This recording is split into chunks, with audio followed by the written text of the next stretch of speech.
let's look ahead to Tuesday and talk about the wild weekend on the campaign trail with Ohio Governor John Kasich, who joins me now live from Cleveland, Ohio. Sorry that you're not here in Columbus, sir.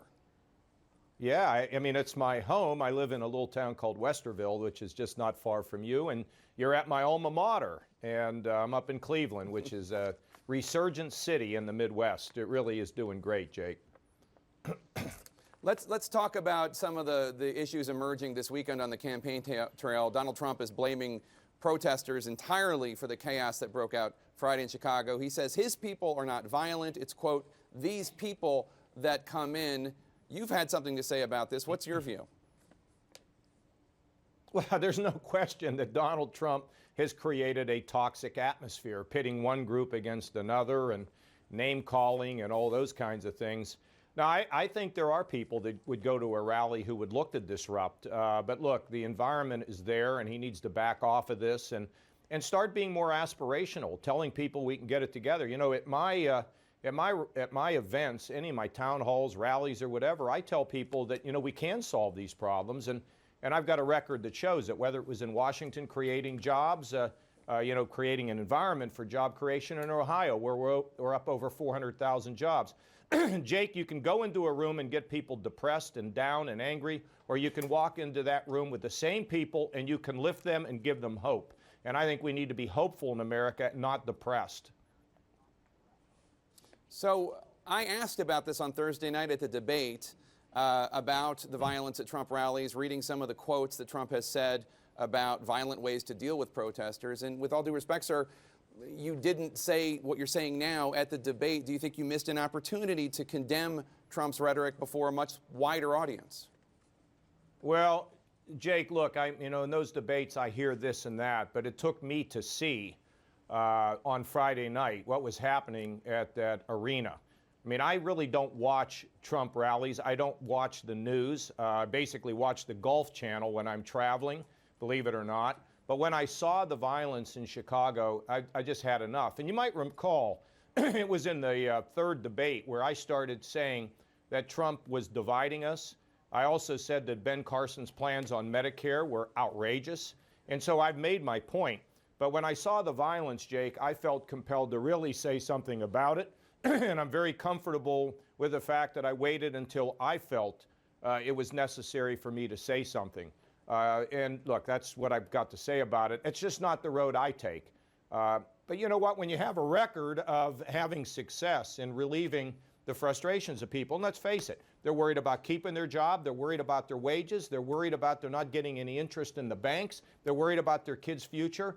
You cannot win them by trashing Donald Trump or being negative. You got to explain to them carefully your vision, your record, your accomplishments, and what you can do. And that's the path that I have taken.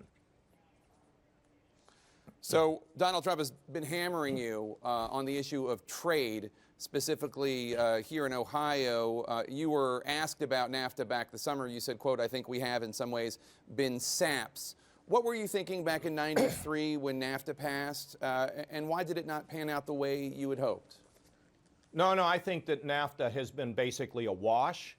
I don't think that we can walk away from free trade, but we have to be for fair trade. And what I've said is, when countries violate our trade agreements, we need to have an expedited process to hold them accountable and protect the jobs of the American worker. In 2001, I helped the steel companies achieve a 201, which was a basically trade block to let the companies be stronger and get together.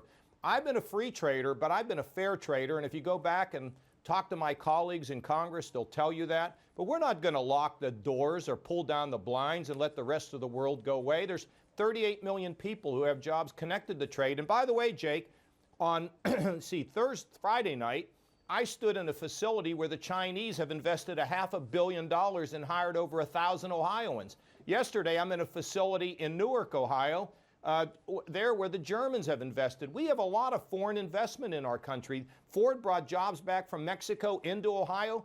Look, this is it's a red herring, but it's all more of that negativity and and just getting down. And I look up.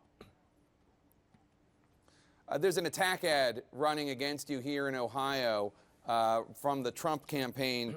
It accuses you of helping Wall Street predator Lehman Brothers destroy the world economy. Now, I know you've said that you were just a guy in a two-person office in Columbus. Let me ask you a broad question. Who do you blame for the economic collapse of 2007, 2008? Oh, I think there was greed on Wall Street, no question about it. They just kept taking on higher and higher leverage, and then they couldn't keep up with it. In addition to that, we had the government, Fannie Mae and Freddie Mac, encouraging people to buy homes that they couldn't afford. We had the rating agencies look the other way. I mean, it was a number of things. But let me be clear about this. I think sometimes on Wall Street, the pendulum swings towards greed, and I think it's terrible, and I think it's wrong, and I think that the requirements now that these big banks have to reserve against the risk they take is great. The idea now that they have to have more equity, more ownership invested instead of piling up the debt has been a good thing.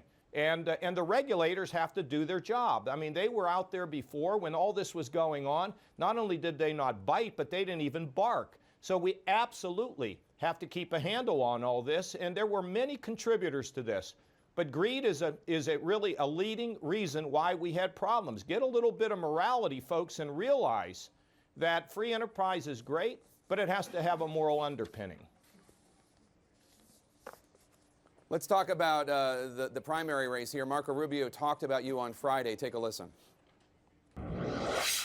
Clearly, John Kasich has a better chance of winning Ohio than I do, and if a voter in Ohio concludes that voting for John Kasich gives us the best chance to stop Donald Trump there, I anticipate that's what they'll do.